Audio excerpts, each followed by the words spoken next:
Pakistani bowler Junaid Khan का कहना है कि कौमी क्रिकेट टीम के फास्ट बॉलर शाहीन शाह अफरीदी और ऑलराउंडर शादाब खान को इंग्लिश लीग T20 ब्लास्ट खेलने नहीं जाना चाहिए था। अपने यूट्यूब चैनल पर बात करते हुए जुनैद खान ने कहा कि पाकिस्तान क्रिकेट बोर्ड PCB को कौमी टीम के सीनियर खिलाड़ियों को ज़्यादा एहतियात से हैंडल करना चाहिए क्योंकि यह वर्ल्ड कप का साल है और इस वक्त उन्हें टॉप कंडीशन में होना चाहिए।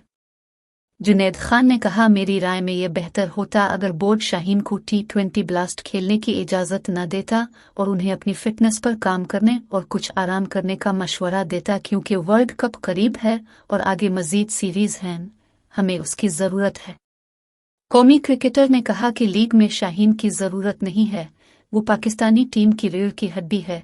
शाहीन अफरीदी PCB की जानिब से तीनों फॉर्मेट्स में खेल रहे हैं। वो हाल ही में इंजरी से वापस आए हैं और आपने देखा होगा कि इसने अब तक सिर्फ 2 मैच खेले हैं और दोनों ही मैचों में जिदोजहद की है। शादाब खान के हवाले से जुनैद ने कहा कि उनको पहले ही फिटनेस के कुछ मसाइल हैं और उन्हें लीग में खेलने की इजाज़त भी दी गई है। मेरी राय में PCB को उन चीज़ों पर सोचना चाहिए।